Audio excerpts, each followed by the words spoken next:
Hulk সৎ ছেলে বলে হাল্কের ভালোবাসার কোনো দাম নাই তার মায়ের কাছে। চলুন পুরো ভিডিওটা দেখে মা, রাতে আমার অনেক শীত লাগে। বাবাকে স্পাইডির জন্য কম্বল আনতে বললে, কিন্তু আমার জন্য কেন আনতে বললে না? তোর জন্য কেন আনতে বলবো রে সবুজ দানব কোথাকার? তুই হইলি আমার সৎ ছেলে, আর স্পাইডি আমার নিজের ছেলে। আমি মাকে স্পাইডির চেয়েও বেশি ভালোবাসি, তবুও মা আমাকে আপন করে নিতে পারলো না। মা, আমাকেও একটা লেগ পিস দাও না। আমার স্পাইডির খাওয়া শেষ হলে অবশিষ্ট থাকলে তুই পাবি, তা না হলে শুধু ঝোল দিয়েই খেতে হবে। শোনো স্পাইডির বাবা, তোমার গুণধর ছেলে হালকুকে আমি আর বসায় বসায় খাওয়াইতে পারবো না। ওরে শহরে পাঠায় দাও, ইনকাম করুক। এত বড় হয়েছিস এখনো বাবার কাঁধে বসে বসে খাচ্ছিস?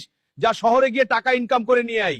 আজ আমি সৎ ছেলে বলে এত ভালোবাসার পরেও মায়ের মন পেলাম না। অবশেষে বাড়িটাও ছাড়তে হচ্ছে মায়ের কারণেই। হালকু, তোর সৎ মা তো খুব অসুস্থ, জলদি চল। বলো কি চাচা, আমার মায়ের কি হয়েছে? মাগো, কি হয়েছে তোমার? কথা বলো মা। ডাক্তার সাহেব জলদি আসেন, আমার মা খুব অসুস্থ। হালকু, তোমার মায়ের হার্ট নষ্ট হয়ে গেছে।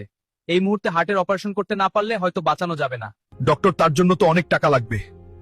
আপনি আমার হার্ট নিয়ে মায়ের অপারেশনের ব্যবস্থা করুন। চাচি, হালকু আপনাকে সত্যিই অনেক ভালোবাসে। আজ যদি সে নিজের হার্ট না দিত তাহলে হয়তো আপনাকে আর বাঁচানো সম্ভব ছিল না। বন্ধুরা, ভিডিওটি ভালো লেগে থাকলে ভিডিওতে লাইক দিয়ে চ্যানেলটি সাবস্ক্রাইব করে দিও।